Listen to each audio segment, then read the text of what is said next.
大家好，欢迎来到我的频道塔罗的地狱，我是 Nico 啊。那我们今天要占卜的课题是在2023年你们会得到怎样的福报？那么在我们面前呢有3组牌，从左到右分别是第一组牌、第二组牌、第三组牌。大家可以根据自己的直觉选择和你们连接最紧密的一组牌。稍后的话我会做出一个解读。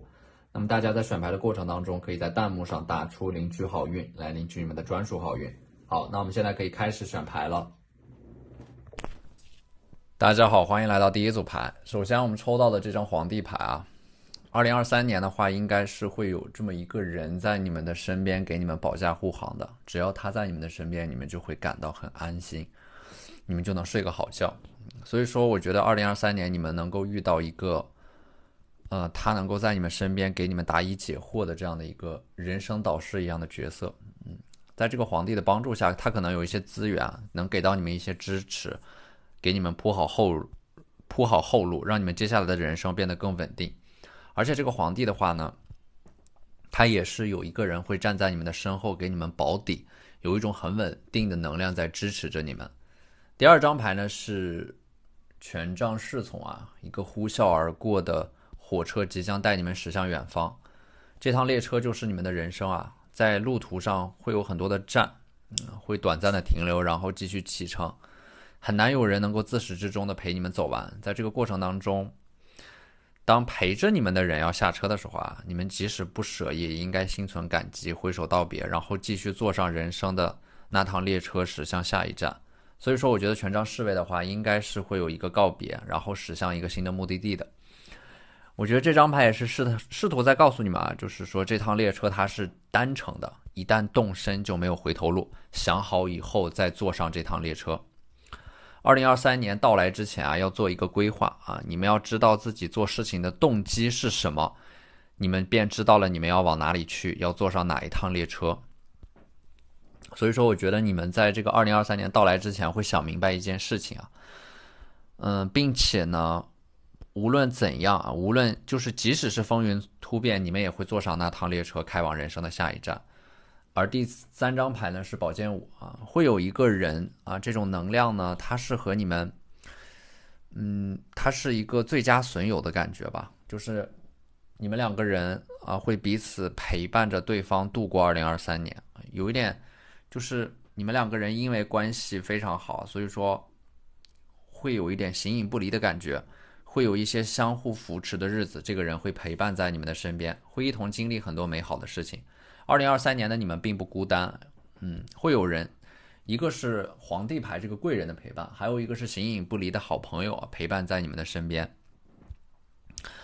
或者说你们可能会在2023年认识到这样的一个一拍即合的能够互相激励彼此的新朋友啊，这个人他是一个你们见面不用特意化妆，吃饭不用考虑坐姿，聊天不用斟酌语言，想说什么就说什么，想做什么就做什么啊，他会陪你们一起去度过一些很难熬的时光。那么第四张牌呢，星币3，我觉得这张牌的话呢，应该说2023年你们会重拾起过去的一个爱好，或者说小时候的某个梦想，发展一个爱好，通过这个爱好你们就能够学会欣赏世间的美好，这样你们就拥有了抵御糟糕的生命能量啊。所以说这一部分人可能会尝试着去做一些创作性的工作，创造出一些作品，绘画、艺术、写作，把你们就是通过一种方式把你们内心当中的那些情绪和你们的过去的经历沉淀下来，能够通过借助这种兴趣和爱好找到一份简单的快乐和寄托。这是你们在2023年一个很重要的课题，重新捡起过去的那些爱好。可能你们之前总是以自己很忙为借口啊，你们需要的其实是通过这个爱好，给你们的精神内耗找到一个出口，这个出口就是去做一些让你们感到快乐的事情，让你们感到能放松下来的事情。你们需要一些行为来让你们摆脱那种麻木的重复的循环的生活，能够让你们感受到自己在当下是真实存在着的。所以说2023年你们不会选择去过那种循规蹈矩的生活，你们会试着让自己变得更任性一点，大胆一点，去热爱生命。毕竟我们只活一次，每一个不曾起舞的日子都是对生命的辜负。那我们抽到的这张月亮神谕卡呢，它还带来的是一个 idea， 也就是说2023年对于你们来说最重要的一件事情就是你们会把内心当中那个还在萌芽状态当中的想法付诸于行动和实践，内心当中的这个想法呢，它就像是一种抑制不了的本能啊，像是一颗种子，总有破土之日。2023年开始之前，你们会种下这个种子，会许下一个心愿，会有一个新的开始。所以说，抽到这组牌的你们是有一种内在的生命意志在驱使着你们，鞭策着你们，让你们最终爆裂开来。这种内在的意志的种子最终会发芽、生长、开花，最终完整的绽放你们自己。所以说2023年一定是会有一个大的突破的，会有一种让别人对你们刮目相看的这种突破，并且在这个过程当中，你们一定要向宇宙下一个大订单，因为愿望是成功的第一要素。知道你们自己想要什么，这种强烈的愿望和渴望就是培育成功的种子。不要觉得那个想法一开始不切实际，也不要觉得那个想法有点异想天开，因为任何一个伟大的事业，它都会有一个微不足道的开始，一定要敢想敢做。2023年是你们实现梦想的元年。那么第二张牌呢是逆位的星币4啊，我觉得这张牌呢对应的应该是2023年你们的这个福报，应该就是会还清自己欠下的债，有一个新的开始啊，它是会有一个业力释放的过程。你们的这个债务可能是金钱债、工作债、人情债，或者说感情债。一旦你们把它还清以后，你们内在的这种心理包袱会被彻底的释放，会有更多的心理空间能够容纳和接纳一些新的事情啊，进入到你们的生活里边，它是会有一个这种能量的交替的。之前你们可能不断的在为了还清自己欠下的某种债不停的奔波，会让你们无暇顾及诗和远方啊。这2023年你们就会把这个债务还清啊，它是一种业力的平衡的阶段啊，把过去欠下的东西全部填满的时候，你们的人生就会进入到一个全新的阶段。当你们还清这个负债的时候，你们就会感觉到这个世界什么都不欠你们的，你们也不欠这个世界的，你们可以随心所欲的去做一些自己真正想做的事情。第三张牌呢是宝剑1，它象征的是语言、思维还有表达。宝剑的话，它是一种非常锋利的能量，宝剑它代表的是2023年的学业和事业，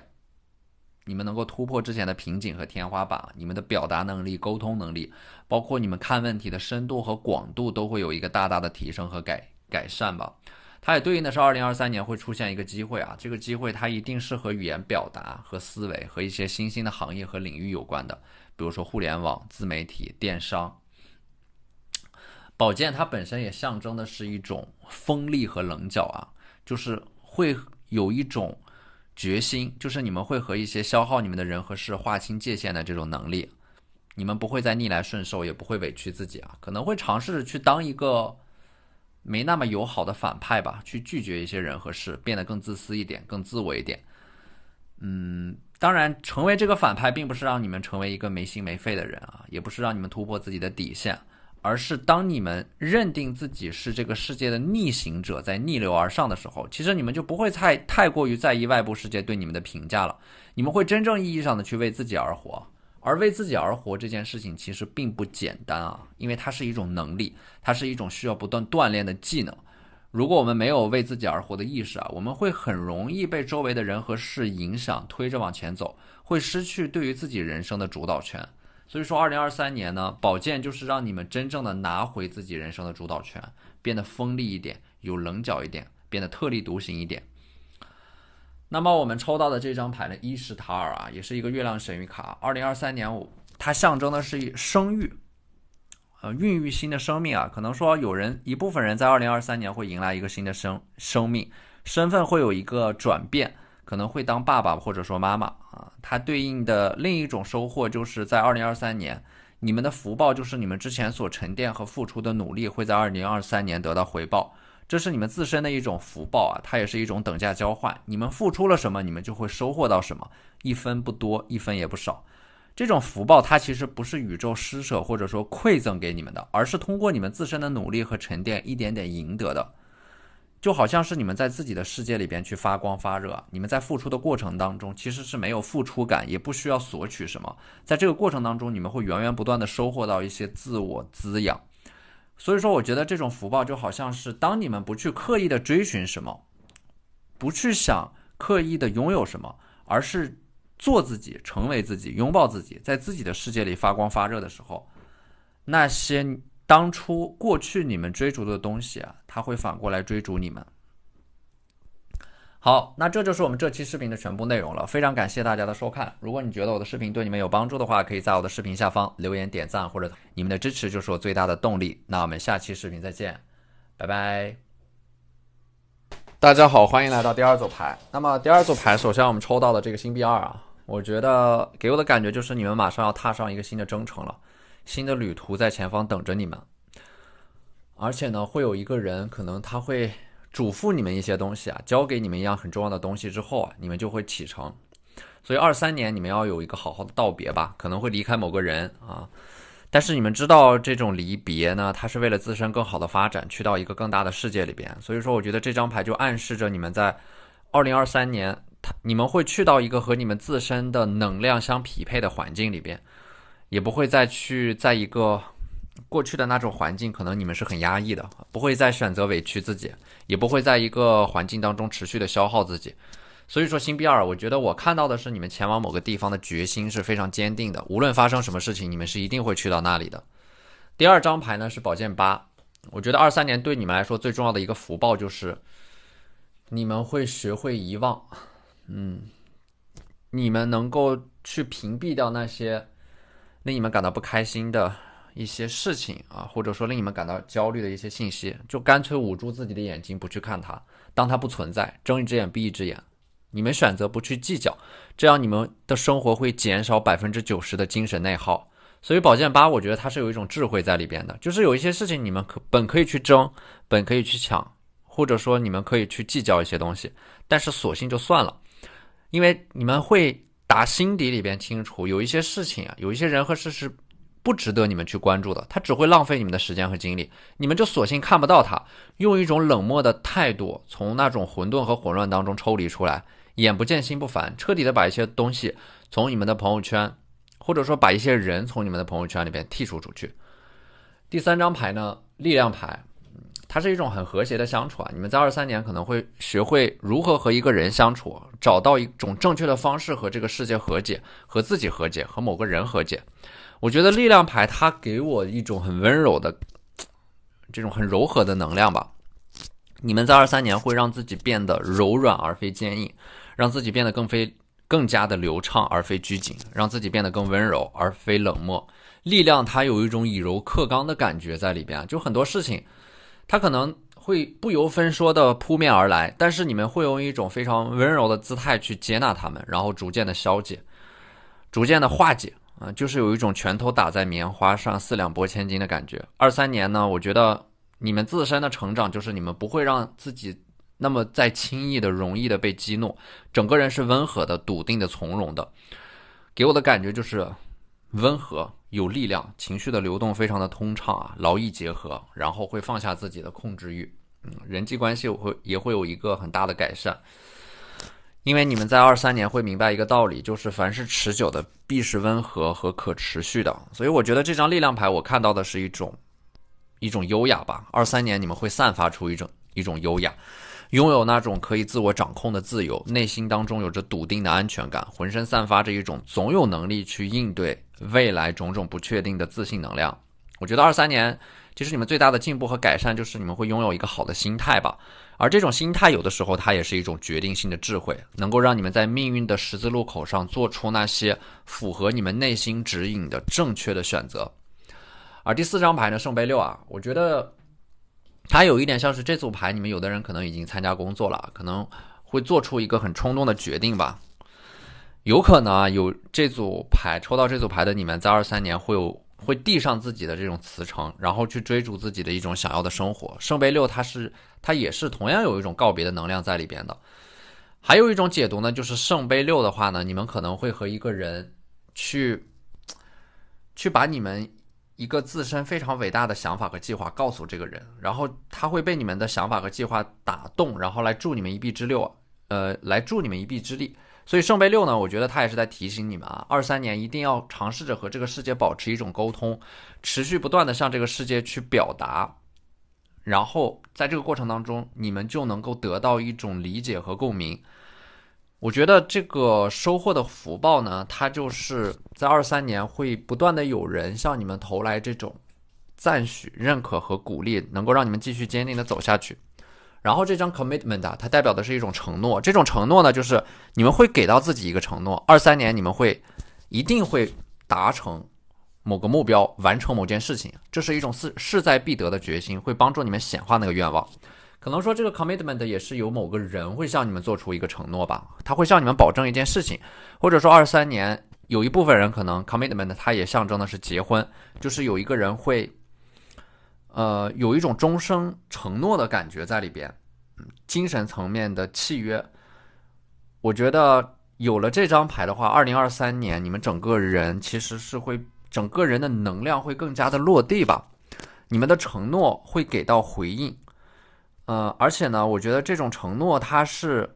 你们自身会真正的成长，肩负起一些责任，有一点像是用自己的生命，用自己完整的生命去承诺另一个生命，或者说你们在用自己的生命去承诺另一个生命的时候，那个生命它也会用他们的生命来承诺你们，它是一种双向奔赴，用彼此深深的信任的能量让你们两个人绑定在一起啊。这张高塔呢，你们会从一个这种可能已经失事的飞机上跳下来，就是有一些东西你们会感觉到它在走下坡路了，大势已去，所以说你们能够及时的看清形势，从一架失事的飞机上跳下来。这样的话23年你们会选择在一些事情上面及时止损，也会明白啊，就是当你们能够及时止损的时候，再大的损失啊，它在未来来看也是最小的损失。所以高塔的话呢，有一点像是你们会从一个打击当中啊得到重生，然后去做一个断舍离，停止一些不断的损耗。那么这个打击呢，或者说它可能也是你们主动的选择去承受这样的一个这种命运的冲击吧。但是呢，我觉得有一些挑战，或者说那个障碍啊，之所以他们会降临到你的身上，一定是命运认为你们可以去跨过它，跨越它。所以说我觉得你们可以好好想一想，到目前为止啊，其实你们已经从所有你们认为不会过去的那些，没有办法跨过去的那些事情当中幸存了下来。所以说你们可以放宽心，没有什么是过不去的坎儿。第3张牌呢是星星牌啊，它其实象征的是一种希望，新的希望正在萌芽。而且星星牌呢，从这张牌面上你可以看到，有一个人他是陪伴在你们的身边的，有一种陪伴的能量，默默的守护着你们，庇护着你们。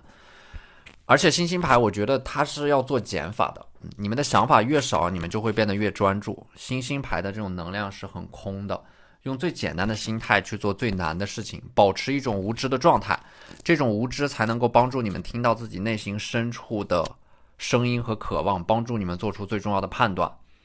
在这个过程当中，你们不必烦恼和焦躁啊，跟随命运的声音一路向前，这些洪流和浪潮都是你们所必须要经历的。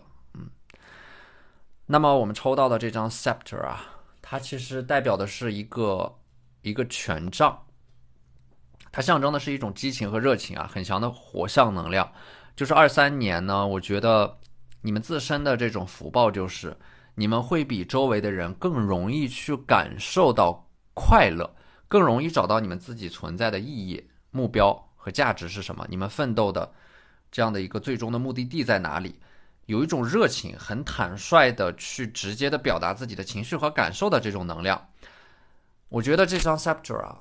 它的这种权杖还会带来一种勇敢，就是你们在23年会勇敢的去尝试一些你们之前不敢尝试的事情，在这个过程当中你们会得到一些意外的回馈。所以说我觉得这张牌你们在23年会尝试着利用你们自身的勇敢，去实现快速的达到一个目的，会对自己有一个充分的肯定啊，自身的意志、勇气还有领导力会显化出来，对很多领域都有着广泛的兴趣，非常突出的创造力，会很骄傲的去反抗一些世俗的东西，而且你们强大的这种自我意识会主导你们的行为。权杖它其实还有一种很激进的扩张的能量，就是23年你们的朋友圈可能你们的朋友圈半径会有一个很大的增长，会构建一个有活力的朋友圈，而且这个朋友圈是以你们自己为中心的。当你们利用这种权杖的能量，其实对你们来说，真正的自我实现其实并不是以成功或者说失败来衡量的，而是不管怎么样，你们都能够通过这个权杖找到那个前进的勇气，这样的话，无论你们走多少弯路，你们最终都能够抵达那个你们必将抵达的地方。所以说权杖它代表的是一种理想主义啊，你们要记住啊，理想主义者的归途一定是某个温暖且光明的地方。好，那这就是我们这期视频的全部内容了，非常感谢大家的收看。如果你觉得我的视频对你们有帮助的话，可以在我的视频下方留言点赞，或者你们的支持就是我最大的动力。那我们下期视频再见，拜拜。大家好，欢迎来到第三组牌。那么第三组牌我们抽到的这两张牌，一个是圣杯2，还有一个是圣杯4。那么这两张牌呢，我觉得它对应的都是23年啊。对于你们来说，最重要的事情，或者说你们所得到的福报，就是你们之前精心呵护的某个种子、某个愿望、某个想法，会在2023年生根发芽，最终开花结果。它是有一种因果链条在里边的，就是你们的之前做的某件事情，它即将走到一个收尾的阶段，种瓜得瓜，种豆得豆。你们在精心准备某件事情，去培育一个结果的过程当中，它会给到你们一种治愈感，它会让你们感受到一种内在的平静。在这个过程当中啊，它会赋予你们一种人生的使命和意义。你们会体会到最终的那个结果似乎已经不重要了。你们在实现它的过程当中啊，路上的风景，你们的经历，它才是更宝贵的财富。真正的风景不在终点啊，真正的风景都在路上。所以说，毫无疑问啊，23年它是收获的一年，之前沉淀下来的努力啊，付出的时间都会给到你们回馈啊。在经历了一个漫长的沉淀之后，2023年会开始，就是有一种开花结果的感觉，开始发光啊！你们不断的坚持一件事情，这个时候生活就会治愈你们。看似每天重复的动作，其实蕴含着无限的张力。这组牌我看到的你们啊，其实是一种宁静的、专注的，去向往简单啊，相信缓慢的、平和的、细水长流的力量，会用努力来雕刻出自己的棱角啊，你们的棱角会变得越来越多，遇到光的时候就会变得越来越闪耀。所以我觉得这组牌我看到的是2023年你们的这种自我沉淀吧，你们会真正的全身心的去投入到一件事情当中，你们会享受它，会享受这件事情给你们的这种价值感和意义感，会获得一种很宝贵的体验啊，这种体验它就是一种心流，不完全的沉浸在某种活动当中，无视其他事物存在的状态，有一种忘我的专注，甚至忘记了时间和空间。它会给你们一种，它会让你们拥有一种具有超越性的能力啊，一种内聚力，有序的，它不再是碎片化的生活。在这个过程当中，你们会把自己整合起来，你们会获得那种人格当中持续的生命力，重新找到生活的热情和意义。那么这张权杖6呢，我觉得就是你们会扬帆起航啊，会斗志满满的寻找一个又一个的新的目标啊。权杖6它也意味的是一种成功，一种得偿所愿。23年的话，我觉得你们会完成一件很重要的事情，比如说公考上岸，得到录取通知书，找到一份新的工作，它都是你们人生当中一个崭新的开始啊，崭新篇章的这样的一个标志啊。女祭司的话呢，23年我觉得你们能够真正的沉下心来啊，去不断的去输入这种知识的、技能的、经验的输入，对于这个世界的认知的一种输入啊，不断的整合，不断的沉淀。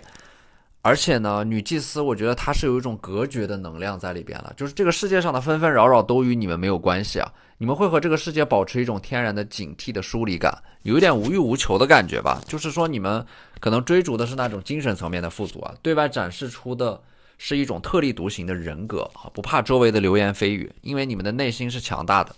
你们有着自己的秩序和步伐，很强的边界感，特立独行，为所爱而生，为所爱而死，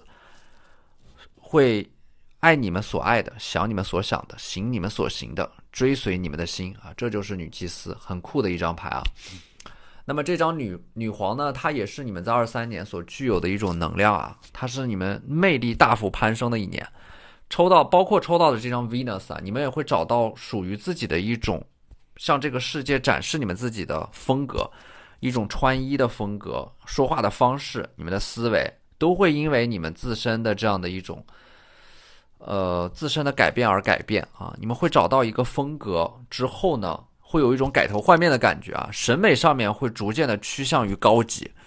会有一种天然的高贵感和富足感。这个时候呢，有一些人和资源就会被你们自身所呈现出来的这种很高级的能量所吸引而来，整个人的影响力会有一个大的扩张啊。而且呢，这张 mask 啊，我觉得它是一个面具，就是这个面具你们会摘下一个面具啊，可能会戴上一个新的面具，选择一个你们想要的生活，一种为自己而活的感觉啊。而且为自己而活，它是一种很重要的能力，它甚至是一项需要训练的技能。你们需要好好倾听自己内心的声音，不断的告诉自己啊，不要因为某个人而强迫自己扮演某个角色，也不需要去为了某种认同感而讨好别人。你们需要做的只有一件事情，那就是取悦自己。所以说这个面具啊，我觉得它一定是你们会有一个自我审视的过程，摘下一个面具。